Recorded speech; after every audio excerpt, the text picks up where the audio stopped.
Okay, so today we're going really deep on something that I think is pretty thought-provoking. Yeah. We're diving into this idea of, uh, you know, college and how it's funded and looking at a country that does things really, really differently. Yeah, this should be interesting. I mean, we're so used to thinking about tuition and loans and debt. It's kind of like the default setting for higher education. Exactly.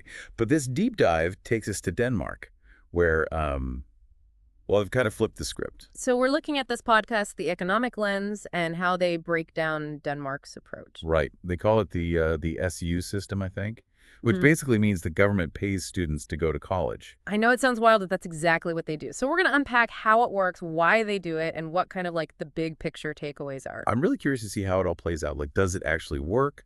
Are there downsides? What are the trade-offs? All good questions. So should we jump in and see what this SU thing is all about? Let's do it. All right. So from what I gathered listening to the Economic Lens, this SU, it stands for Statens Uddannelsesstøtte. Okay, that's a mouthful. Yeah, it's a Danish term.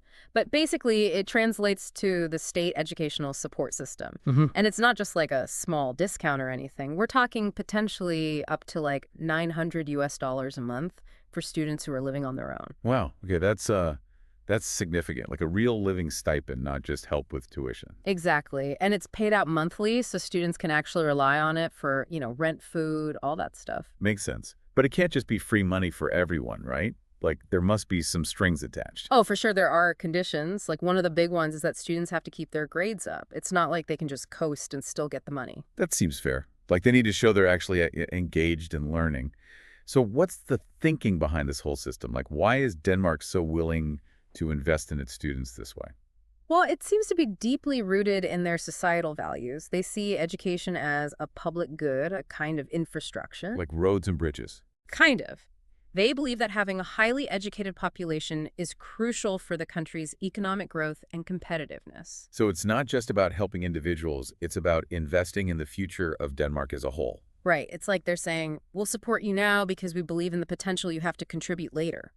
And by removing the financial burden of college, they're hoping to create a more productive and innovative workforce. Precisely. And the podcast even highlighted that this system might also have positive effects on students' mental health. Like imagine graduating without a mountain of debt hanging over your head. That would be a game changer for sure.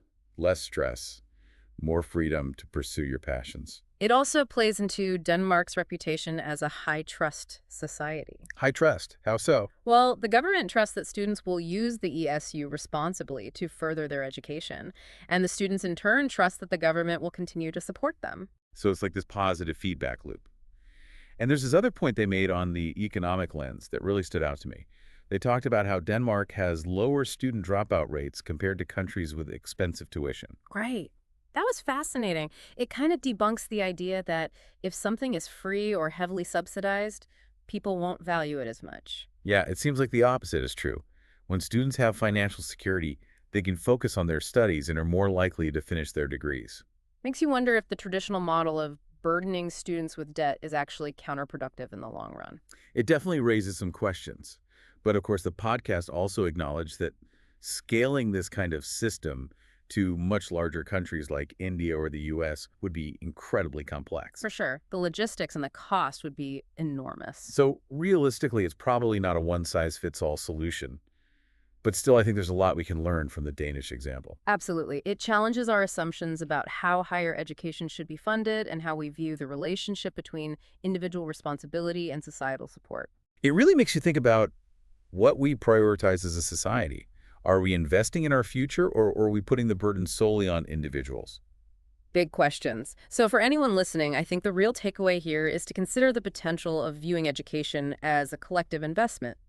Maybe it's time to rethink the old paradigm and explore new ways to make knowledge more accessible and less burdensome. And who knows, maybe Denmark's approach can inspire other countries to at least explore different possibilities.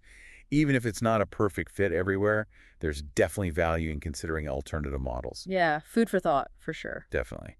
All right, well, that wraps up our deep dive on Denmark's unique approach to higher education. Thanks for joining us. As always, it's been a pleasure. Until next time, keep those minds curious.